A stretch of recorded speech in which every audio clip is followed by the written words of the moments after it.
Bom dia. Excelentíssimo senhor presidente do Supremo Tribunal Federal, Ricardo Lewandowski. Excelentíssimo senhor presidente do Senado Federal, Renan Calheiros. Excelentíssimas senhoras senadoras e excelentíssimos senhores senadores. Cidadãs e cidadãos de meu amado Brasil. No dia 1º de janeiro de 2015, assumi meu segundo mandato à presidência da República Federativa do Brasil. Fui eleita por mais de 54 milhões de votos. Na minha posse, assumi o compromisso de manter, defender e cumprir a Constituição, bem como o de observar as leis, promover o bem geral do povo brasileiro, sustentar a União, a integridade e a independência do Brasil. Ao exercer a presidência da República, respeitei fielmente o compromisso que assumi perante a nação e aos que me elegeram. E me orgulho disso. Sempre acreditei na democracia e no Estado de Direito. E sempre vi na Constituição de 1988 uma das grandes conquistas do nosso povo. Jamais atentaria contra o que acredito ou praticaria atos contrários aos interesses daqueles que me elegeram. Nesta jornada para me defender do impeachment, me aproximei ainda mais do povo. Tive oportunidade de ouvir seu reconhecimento, de receber seu carinho. Ouvi também críticas duras ao meu governo, a erros que foram cometidos e a medidas e políticas que não foram adotadas. Acolho essas críticas com humildade, até porque, como todos, tenho defeitos e cometo erros. Entre os meus defeitos não está a deslealdade e a covardia. Não traio os compromissos que assumo, os princípios que defendo ou os que lutam ao meu lado. Na luta contra a ditadura, recebi no meu corpo as marcas da tortura. Amarguei por anos o sofrimento da prisão. Vi companheiros e companheiras sendo violentados e até assassinados. Na época, eu era muito jovem. Tinha muito a esperar da vida. Tinha medo da morte, das sequelas da tortura no meu corpo e na minha alma. Mas não cedi. Resisti. Resisti à tempestade de terror que começava a me engolir, na escuridão dos tempos amargos em que o país vivia. Não mudei de lado. Apesar de receber o peso da injustiça nos meus ombros, continuei lutando pela democracia. Dediquei todos esses anos da minha vida à luta por uma sociedade sem ódios e intolerância. Lutei por uma sociedade livre de preconceitos e de discriminações. Lutei por uma sociedade onde não houvesse miséria ou excluídos. Lutei por um Brasil soberano, mais igual e onde houvesse justiça. Disso tenho orgulho. Quem acredita, luta. Aos quase 70 anos de idade, não seria agora, após ser mãe e avó, que abdicaria dos princípios que sempre me guiaram. Exercendo a presidência da República, tenho honrado o compromisso com o meu país, com a democracia, com o Estado de Direito. Tenho sido intransigente na defesa da honestidade na gestão da coisa pública. Por isso, diante das acusações que contra mim são dirigidas neste processo, não posso deixar de sentir na boca novamente o gosto áspero e amargo da injustiça e do arbítrio. E por isso, como no passado, resisto. Não esperem de mim o obsequioso silêncio dos covardes. No passado, com as armas e hoje com a retórica jurídica, pretendem novamente atentar contra a democracia e o Estado de Direito. Se alguns rasgam o seu passado e negociam as benesses do presente, que respondam perante a sua consciência e perante a história pelos atos que praticam.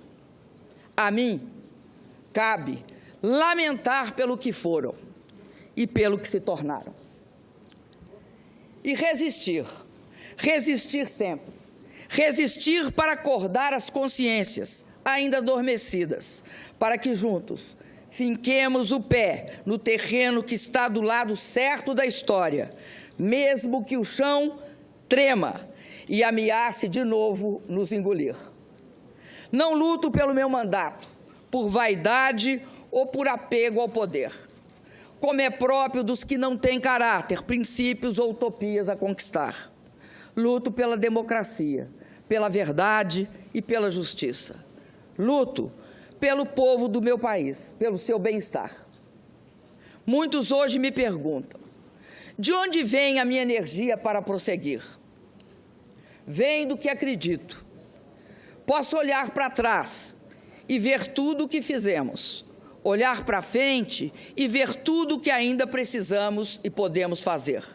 O mais importante é que posso olhar para mim mesma e ver a face de alguém que, mesmo marcada pelo tempo, tem forças para defender suas ideias e seus direitos.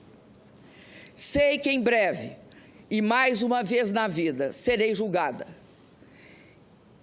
E é por ter a minha consciência absolutamente tranquila em relação ao que eu fiz no exercício da presidência da República, que venho pessoalmente à presença dos que me julgarão. Venho para olhar diretamente nos olhos de vossas excelências e dizer com a serenidade dos que nada têm a esconder que não cometi nenhum crime de responsabilidade. Não cometi os crimes dos quais sou acusada, injusta e arbitrariamente. Hoje, o Brasil, o mundo e a história nos observam e aguardam o desfecho desse processo de impeachment. No passado, da América Latina e do Brasil, sempre que interesses de setores da elite econômica e política foram feridos pelas urnas e não existiam razões jurídicas para uma destituição legítima, conspirações eram tramadas, resultando em golpes de Estado.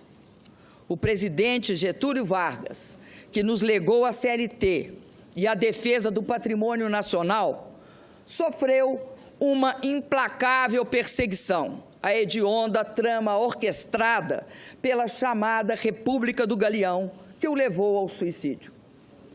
O presidente Juscelino Kubitschek, que construiu essa cidade, foi vítima de constantes e fracassadas tentativas de golpe, como ocorreu no episódio de Aragarças. O presidente João Goulart, defensor da democracia, dos direitos dos trabalhadores e das reformas de base, superou o golpe do parlamentarismo, mas foi deposto e instaurou-se a ditadura militar em 1964. Durante 20 anos, vivemos o silêncio imposto pelo arbítrio e a democracia foi varrida de nosso país. Milhões de brasileiros lutaram e reconquistaram o direito a eleições diretas. Hoje, mais uma vez, ao serem contrariados e feridos nas urnas os interesses de setores da elite econômica e política, nos vemos diante do risco de uma ruptura democrática. Os padrões políticos dominantes no mundo repelem a violência explícita.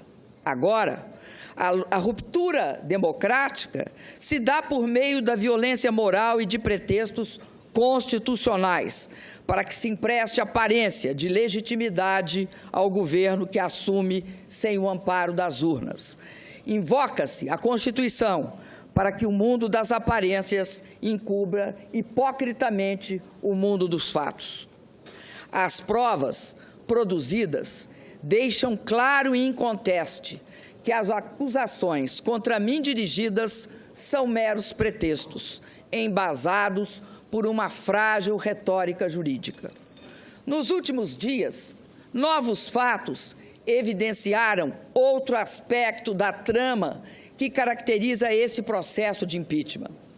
O autor da representação, junto ao Tribunal de Contas da União, que motivou as acusações discutidas nesse processo, foi reconhecido como suspeito pelo presidente do Supremo Tribunal Federal.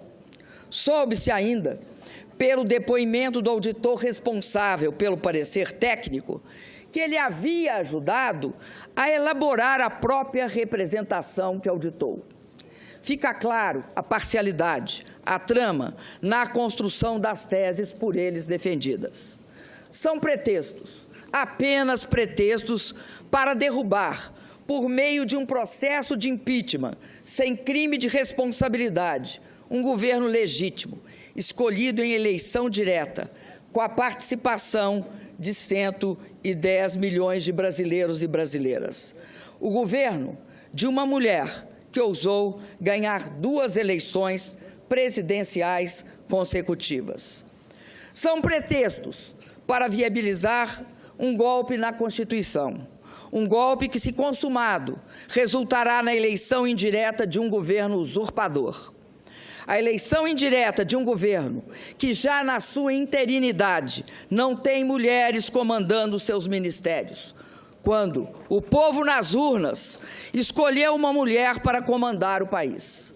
Um governo que dispensa os negros na sua composição ministerial e já revelou um profundo desprezo pelo programa escolhido e aprovado pelo povo em 2014. Fui eleita presidenta por 54 milhões e meio de votos, para cumprir um programa cuja síntese está gravada nas palavras: nenhum direito a menos. O que está em jogo no processo do impeachment não é apenas o meu mandato. O que está em jogo é o respeito às urnas, à vontade soberana do povo brasileiro e à Constituição. O que está em jogo são as conquistas dos últimos 13 anos, os ganhos da população, das pessoas mais pobres e da classe média, a proteção às crianças, os jovens chegando às universidades e às escolas técnicas, a valorização do salário mínimo, os médicos atendendo a população, a realização do sonho da casa própria. O que está em jogo é um investimento em obras para garantir a convivência com a seca no semiárido. É a conclusão do sonhado e esperado projeto de integração do São Francisco. O que está em jogo é também a grande descoberta do Brasil, o pré-sal. O que está em jogo é a inserção soberana de nosso país no cenário internacional, pautada pela ética e pela busca de interesses comuns. O que está em jogo é a autoestima dos brasileiros e brasileiras, que resistiram aos ataques dos pessimistas de plantão, à capacidade do país de realizar com sucesso a Copa do Mundo e as Olimpíadas e as Paralimpíadas.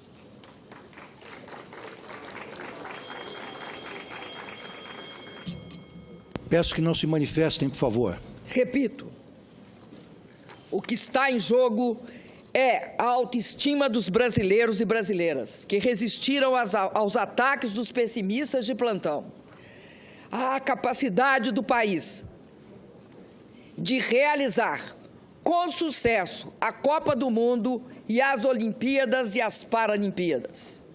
O que está em jogo é a conquista da estabilidade que busca o equilíbrio fiscal, que busca o controle da inflação e não abre mão de programas sociais para a nossa população. O que está em jogo é o futuro do país, a oportunidade e a esperança de avançar sempre mais. Senhoras e senhores senadores,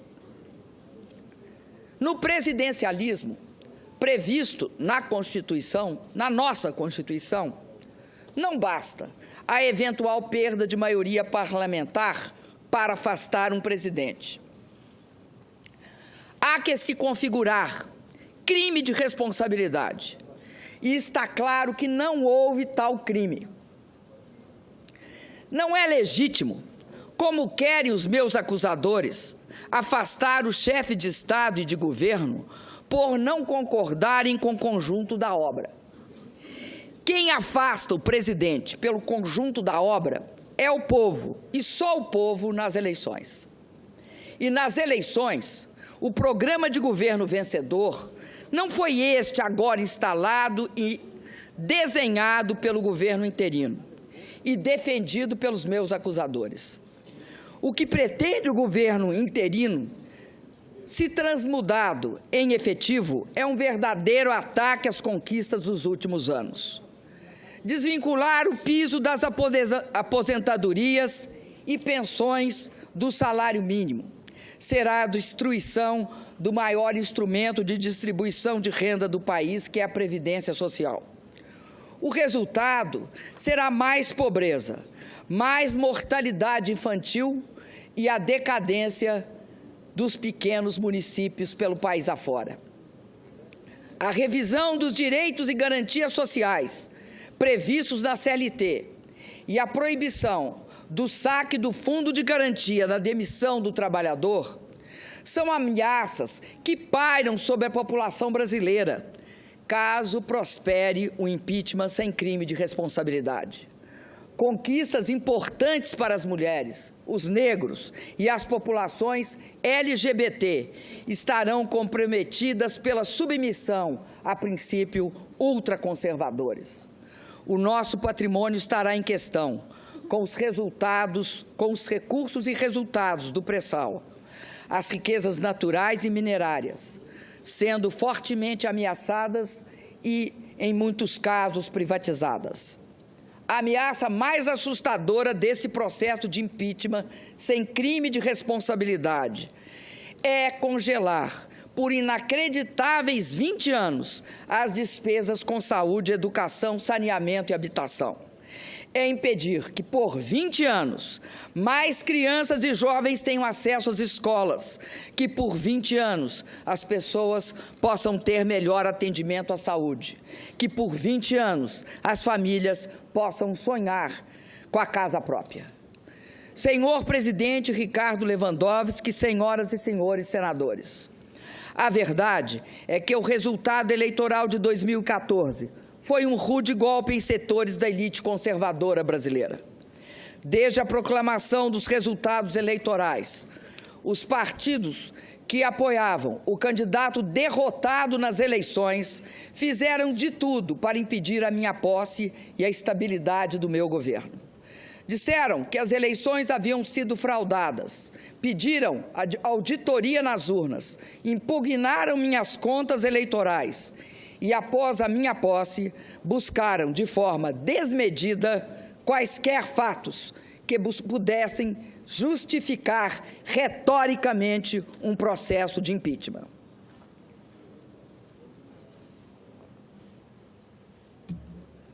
Como é próprio das elites conservadoras e autoritárias, não viam na vontade do povo o elemento legitimador de um governo. Queriam o poder a qualquer preço. Tudo fizeram para destabilizar a mim e ao meu governo. Só é possível compreender a gravidade da crise que assola o Brasil desde 2015, levando-se em consideração a instabilidade política aguda que, desde a minha eleição, tem caracterizado o ambiente em que ocorrem o investimento e a produção de bens e serviços. Não se procurou discutir e aprovar uma melhor proposta para o país.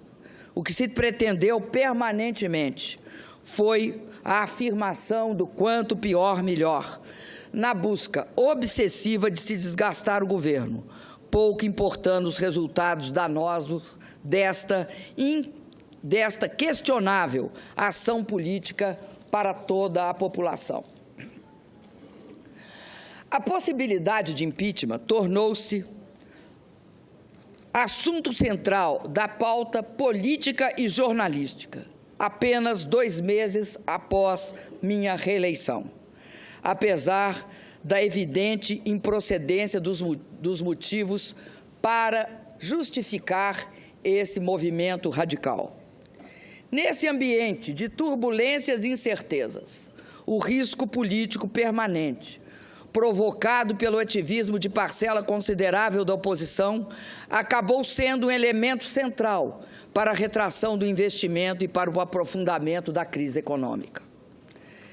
Deve ser também ressaltado que a busca de reequilíbrio fiscal, desde 2015, encontrou forte resistência na Câmara dos Deputados, à época presidida pelo deputado Eduardo Cunha.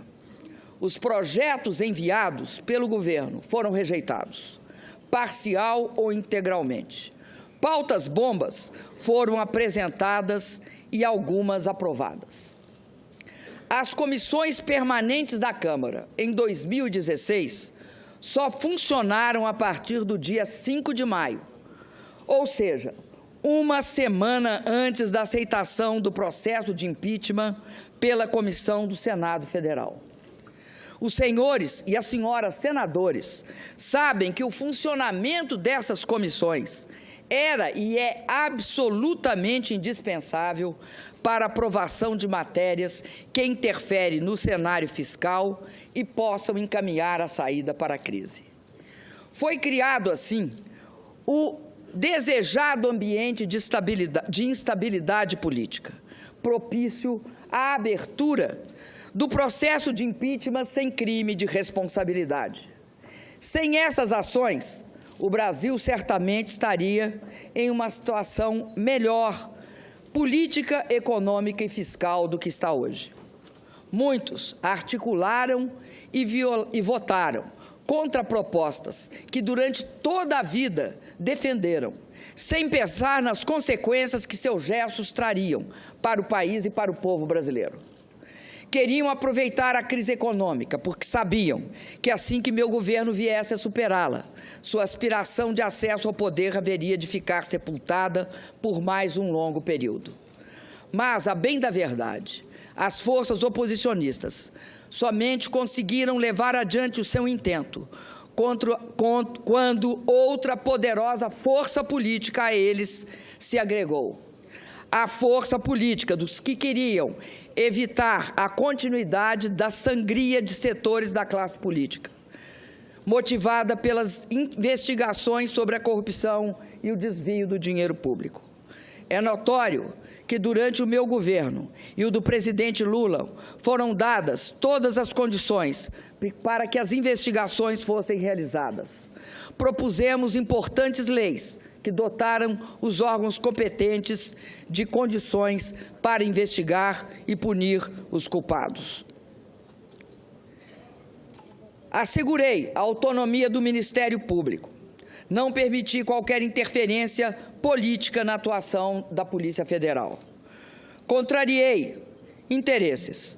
Por isso, paguei e pago um elevado preço pessoal pela postura que tive. Arquitetaram a minha destituição, independentemente da existência de quaisquer fatos que pudessem justificá-la perante a nossa Constituição. Encontraram, na pessoa do ex-presidente da Câmara dos Deputados, Eduardo Cunha, o vértice da sua aliança golpista. Articularam e viabilizaram a perda da maioria parlamentar do governo. Situações foram criadas com o apoio escancarado de setores da mídia para construir o clima político necessário para a desconstituição do resultado eleitoral de 2014. Todos sabem que este processo de impeachment foi aberto por uma chantagem explícita do ex-presidente da Câmara, Eduardo Cunha, como chegou a reconhecer em declarações à imprensa um dos próprios denunciantes. Exigia aquele parlamentar que eu intercedesse para que deputados do meu partido não votassem pela abertura do seu processo de cassação. Nunca aceitei na minha vida ameaças ou chantagens. Se não o fiz antes, não o faria na condição de presidenta da República. É fato, porém, que não ter me curvado a esta chantagem motivou o recebimento da denúncia por crime de responsabilidade e a abertura deste processo. Se eu tivesse me acompliciado com a improbidade e com o que há de pior na política brasileira, como muitos até hoje parecem não ter o menor pudor em fazê-lo, eu não correria o risco de ser condenada injustamente. Quem se acumplicia ao imoral e ao ilícito não tem respeitabilidade para governar o país. Quem age para poupar ou adiar o julgamento de uma pessoa que é acusada de enriquecer às custas do Estado brasileiro e do povo, que paga impostos, cedo ou tarde, acabará pagando perante a sociedade e a história o preço de seu descompromisso com a ética. Tem, e todos sabem, muito orgulho. Todos sabem que não enriqueci no exercício de cargos públicos, que não desviei de dinheiro público em meu governo, em benefício próprio, nem de meus familiares, e que não possuo contas ou imóveis no exterior. Sempre agi com absoluta probidade nos cargos públicos que ocupei ao longo da minha vida. Curiosamente, serei julgada por crimes que não cometi. Antes do julgamento do ex-presidente da Câmara, acusado de ter praticado gravíssimos atos ilícitos e que liderou as tramas e os ardis que alavancaram as ações voltadas à minha destituição. Ironia da história? Não, de forma nenhuma. Trata-se de uma ação deliberada, que conta com o silêncio cúmplice de setores da grande mídia brasileira. Viola-se a democracia e pune-se uma inocente. Este é o pano de fundo que marca o julgamento que será realizado pela vontade dos que lançam contra mim pretextos acusatórios infundados. Estamos a um passo da consumação de uma grave ruptura institucional. Estamos a um passo da concretização de um verdadeiro golpe de Estado. Senhoras e senhores senadores, vamos aos autos deste processo. Do que sou acusada? Quais foram os atentados à Constituição que cometi? Quais foram os crimes hediondos que pratiquei? A primeira acusação refere-se à edição de 3 decretos de crédito suplementar sem autorização legislativa. Ao longo de todo o processo, mostramos que a edição desses decretos seguiu todas as regras legais. Respeitamos a previsão contida na Constituição, a meta definida na LDO e as autorizações estabelecidas no artigo 4º da Lei Orçamentária de 2015, aprovadas pelo Congresso Nacional. Todas essas previsões legais foram respeitadas em relação aos 3 decretos. Eles apenas ofereceram alternativas para a alocação dos mesmos limites de empenho e financeiro estabelecidos pelo decreto de contingenciamento, que não foram alterados. Repito, pelos decretos de contingenciamento que não foram alterados. Por isso, não afetaram em nada a meta fiscal. Ademais, em 2014, por iniciativa do próprio Executivo, o Congresso aprovou a inclusão na LDO da obrigatoriedade que qualquer crédito aberto deve ter sua execução subordinada ao decreto de descontingenciamento editado segundo as normas estabelecidas pela Lei Complementar de Responsabilidade Fiscal. E isso foi precisamente respeitado. Não sei se por incompreensão ou por estratégia, as acusações feitas nesse processo buscam atribuir a esses decretos nossos problemas fiscais. ignoram ou escondem que os resultados fiscais negativos são consequência da desaceleração econômica e não a sua causa.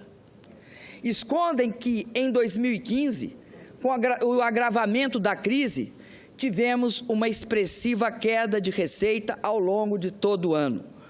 Foram 180 bilhões a menos que o previsto na lei orçamentária. Fazem questão de ignorar que realizamos, em 2015, o maior contingenciamento de nossa história. Cobram que, quando enviei ao Congresso, em julho de 2015, o pedido de autorização para reduzir a meta fiscal, deveria ter imediatamente realizado um novo contingenciamento.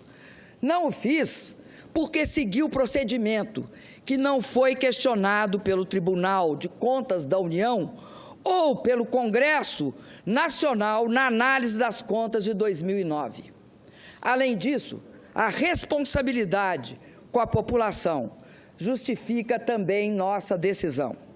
Se aplicássemos em julho o contingenciamento proposto pelos nossos acusadores, cortaríamos 96% do total de recursos disponíveis para a despesa da União. Isto representa um corte radical em todas as dotações orçamentárias dos órgãos federais. Ministérios seriam paralisados, universidades fechariam suas portas, o Mais Médico seria interrompido, a compra de medicamentos seria prejudicada, as agências reguladoras deixariam de funcionar. Na verdade, o ano de 2015 teria, para todos os efeitos fiscais, acabado em julho. Volto a dizer, ao editar esses decretos de crédito suplementar, agi em conformidade plena com a legislação vigente. Em nenhum desses atos, o Congresso Nacional foi desrespeitado. Aliás, este foi o comportamento que adotei em meus 2 mandatos. Somente depois que assinei esses decretos é que o Tribunal de Contas da União mudou a posição que sempre teve a respeito da matéria. É importante que a população brasileira seja esclarecida sobre este ponto. Os decretos foram editados em julho e agosto de 2015 e somente em outubro de 2015 o plenário do Tribunal de Contas da União aprovou a nova interpretação. O Tribunal de Contas da União recomendou a aprovação das contas de todos os presidentes que editaram idênticos decretos, atos iguais ao que eu editei. Nunca levantaram qualquer problema técnico ou apresentaram interpretação que passaram a ter depois que assinei estes atos. Querem me condenar por ter assinado decretos que atendiam às demandas da população, às demandas de diversos órgãos, inclusive do próprio Poder Judiciário, com base no mesmo procedimento adotado desde a entrada em vigor da Lei de Responsabilidade Fiscal em 2001?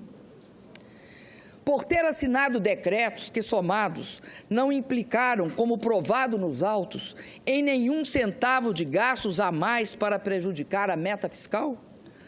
A segunda denúncia dirigida contra mim neste processo também é injusta e frágil.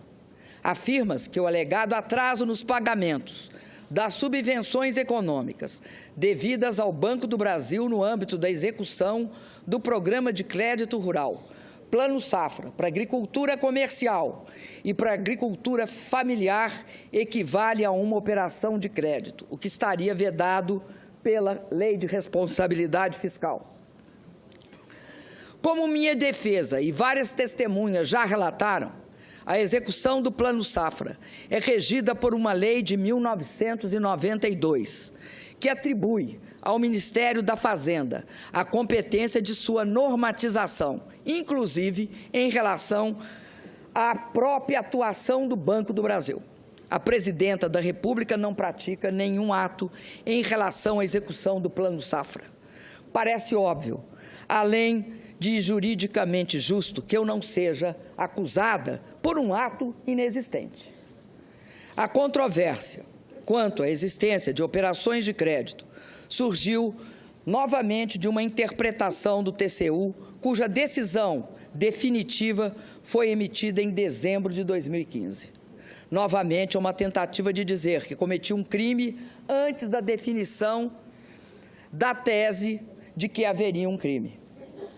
Uma tese que nunca havia surgido antes e que, como todas as senhoras e senhores senadores souberam em dias recentes, foi urdida especialmente para esta ocasião. Lembro ainda a decisão recente do Ministério Público Federal, que arquivou um inquérito exatamente sobre essa questão. Afirmou não caber falar em ofensa à lei de responsabilidade fiscal, porque eventuais atrasos de pagamento em contratos de prestação de serviço entre a União e instituições financeiras públicas não são operações de crédito. Insisto, senhoras senadoras e senhores senadores, não sou eu, nem tampouco minha defesa, que fazemos estas alegações. É o Ministério Público Federal que se recusou a dar sequência ao processo pela inexistência de crime. Sobre a mudança de interpretação do TCU, lembro que ainda antes da decisão final, agi de forma preventiva. Solicitei ao Congresso a autorização para pagamento dos passivos e defini em decreto prazos de pagamento para as subvenções devidas. Em dezembro de 2015, após a decisão definitiva do TCU e com autorização do Congresso, saldamos todos os débitos existentes. Não é possível que não se veja aqui também o arbítrio desse processo e a injustiça também desta acusação. Esse processo de impeachment não está praticando a justiça. Eu não atentei em nada, em absolutamente nada, contra qualquer dos dispositivos da Constituição que, como presidenta, jurei cumprir.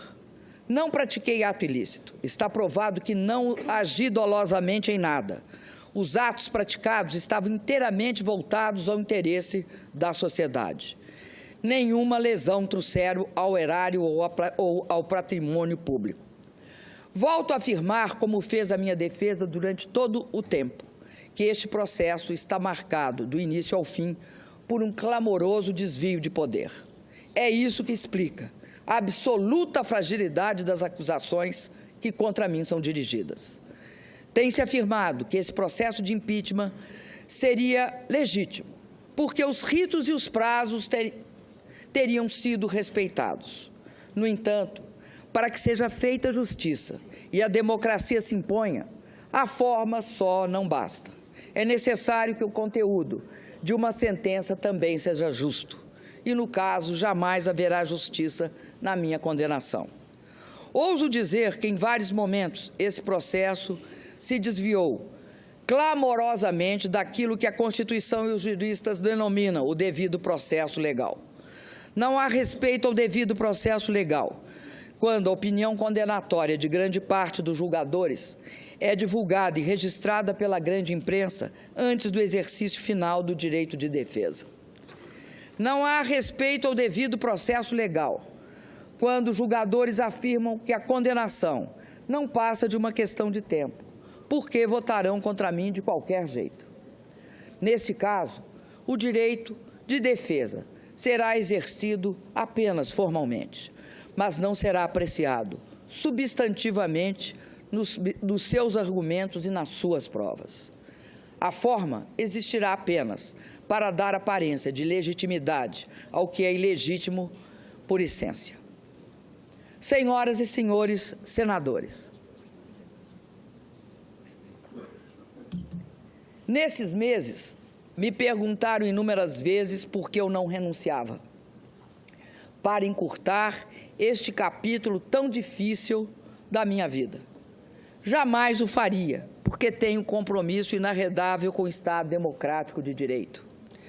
Jamais o faria porque nunca renuncio à luta.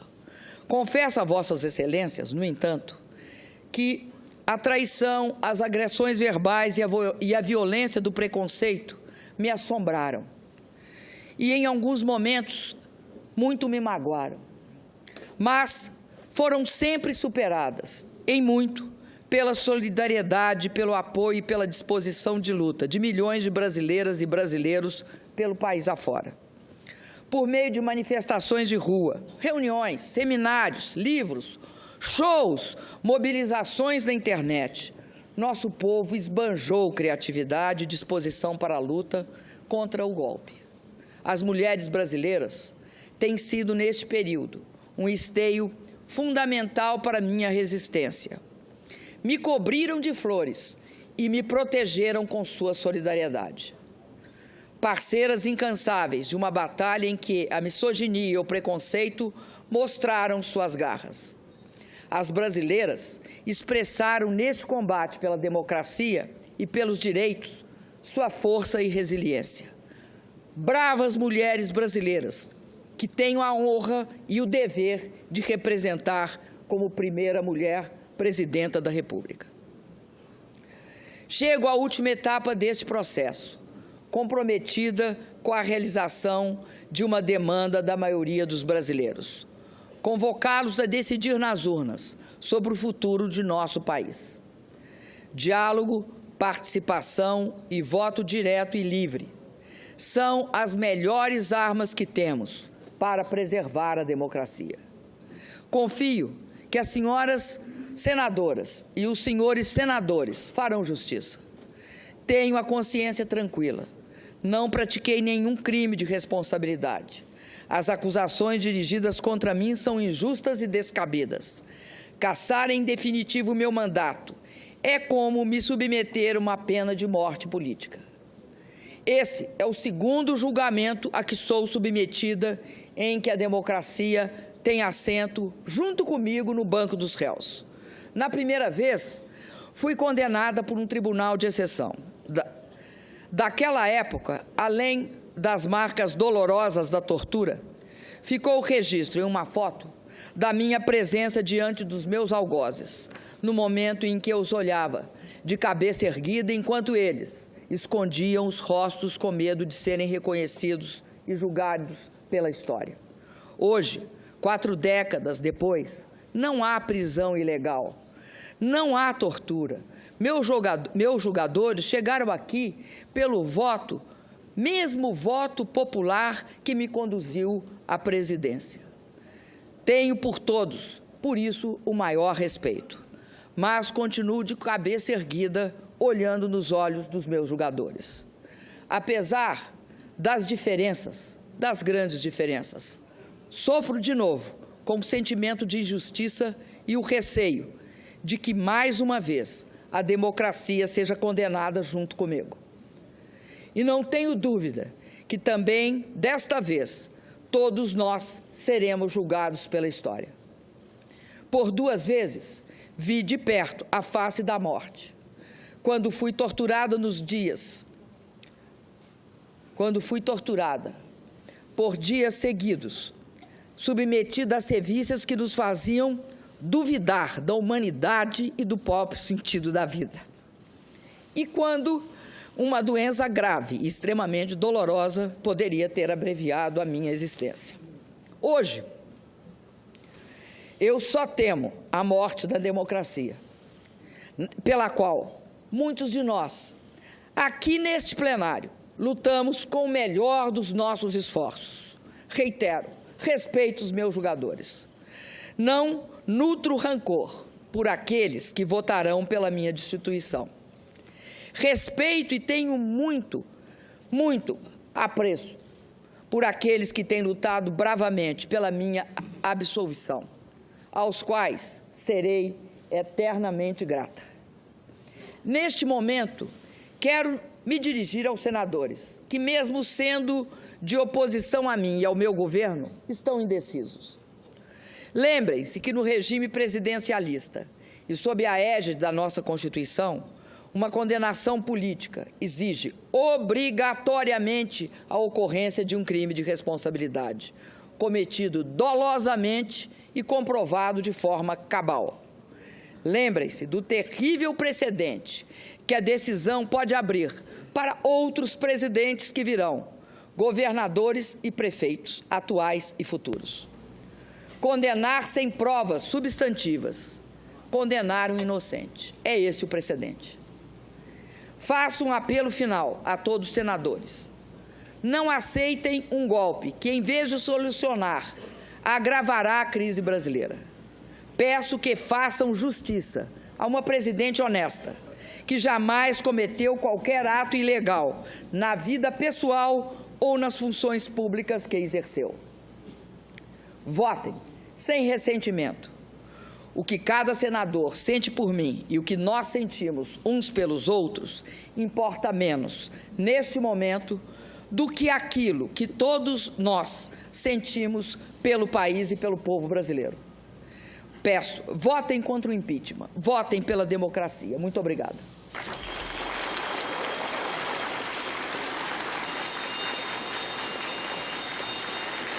Silêncio, por favor. Silêncio. Silêncio. Silêncio.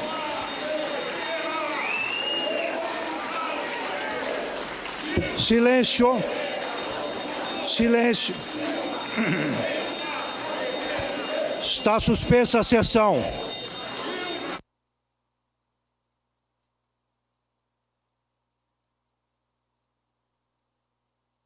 O Brasil tem mais de 5.500 municípios.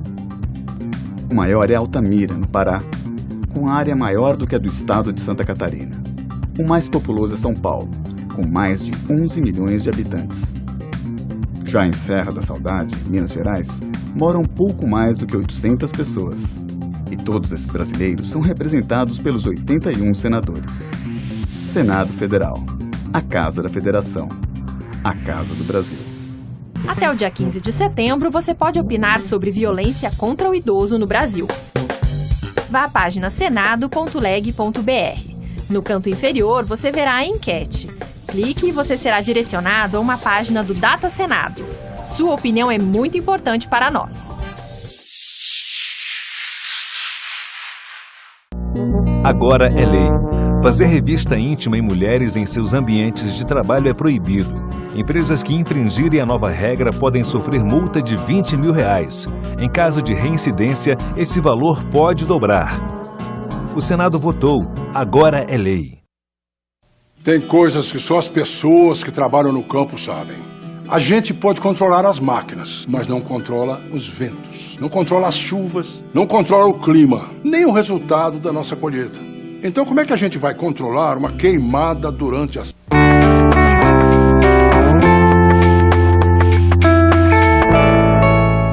Tendo em vista o procedimento a ser adotado nessa sessão sobre o direito de resposta pelas senadoras e senadores no que tange ao interrogatório da acusada. Ficou estabelecido, senhor presidente, como um acordo entre todos nós, no item 18 do roteiro do julgamento, que cada senador terá até 5 minutos para formular perguntas à senhora presidente. Ocorre, presidente Lewandowski, que não existe qualquer previsão sobre o direito de resposta das senadoras e senadores em caso de serem nominalmente citados ou de modo detrimentoso ou para esclarecimento de fato que lhe tenha sido atribuído, bem como na eventualidade de agressões verbais que sejam proferidos. Sabe-se que a Lei 10.079 e o Código de Processo Penal são silentes sobre o tema, restando, nesse caso, a aplicação subsidiária do conhecido artigo 14 do nosso regimento interno, que é muito claro ao estabelecer o referido dispositivo que, nos casos supracitados, o senador terá 5 minutos para a devida manifestação. Assim, aguardo manifestação de Vossa Excelência no sentido de estabelecer o procedimento previsto no regimento interno do Senado, se esses casos vierem a ocorrer. Agradeço a Vossa Excelência. Concedo a palavra ao eminente senador Humberto Costa para a contradita. Senhor presidente, senhores senadores, senhoras senadoras, em primeiro lugar, senhor presidente, na semana passada tivemos uma reunião conduzida por Vossa Excelência, com a presença do presidente dessa casa e de todos os líderes partidários, inclusive com a presença do eminente líder do governo. E foi nessa reunião que nós acertamos aquilo que consta hoje dos artigos 17 e 18 do roteiro da sessão de julgamento. Em segundo lugar, Vossa Excelência hoje, antes de iniciar os trabalhos, já abordou esse assunto e disse com todas as palavras que só haveria interrupção de qualquer resposta dada pela Presidenta da República se alguma ofensa nominal, pessoal, vier a ser feita e que isso é regido naturalmente pelo artigo 14. Por outro lado, há um entendimento do Supremo Tribunal Federal, a partir da Lei 11.719, de que o depoimento do réu faz parte do direito de defesa. Não se trata de um debate entre réu e jurados ou juízes. Portanto, também não cabe essa proposição. E, por último, senhor presidente, a utilização de palavras, quaisquer que sejam elas, desde que não ofensivas à honra de quem quer que seja, significa um cerceamento da liberdade de expressão. Aliás, a presidenta Dilma já sofreu uma interpelação judicial por parte de deputados da oposição, da antiga oposição, para que ela explicasse o que queria dizer com a palavra golpe. A presidenta respondeu e essa interpelação foi arquivada. Portanto, qualquer tentativa de inibir a palavra da presidenta ou dos senadores aqui presentes, na nossa opinião,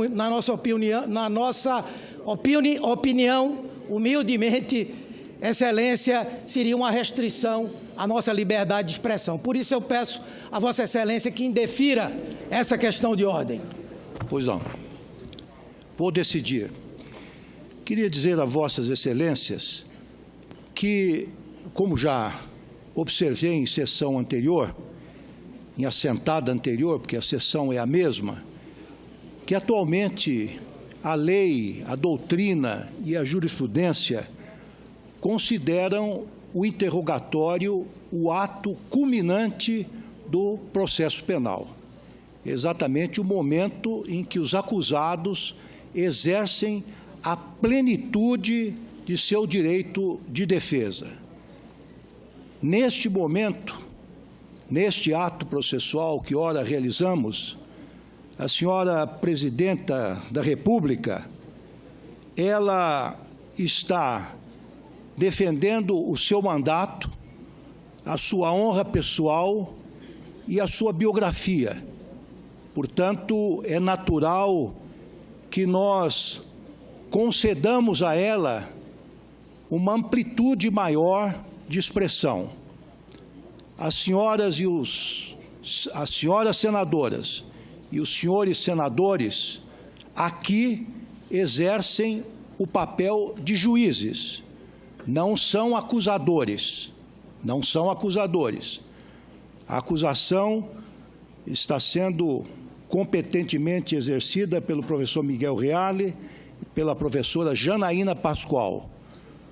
Os juízes naturais, senadoras e senadores, formularão as suas questões de forma objetiva, de forma sóbria, de forma imparcial e de forma contida, circunscritos à acusação ou às duas acusações formuladas no libelo.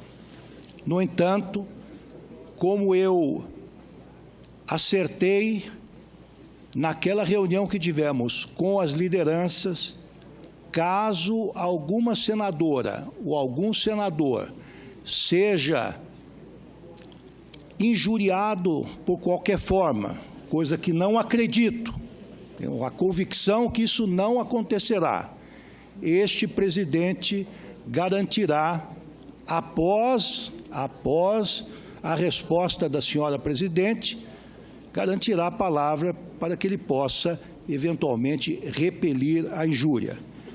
Queria dizer também a Vossas Excelências que o artigo 14, inciso 8º do Regimento Interno, neste caso, não se aplica integralmente.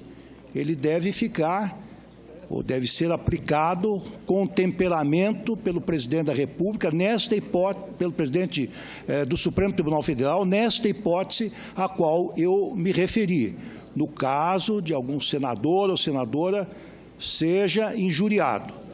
Por que ele não se aplica integralmente? Primeiro, porque o regimento interno desta Casa estabelece que o artigo 14, inciso 8º, só pode ser utilizado 2 vezes por sessão, até para evitar que estas manifestações, com base no artigo 14, se repitam indefinidamente. Não obstante isso, a critério desta presidência, e que exercerá esse critério, essa discricionariedade, tenho certeza,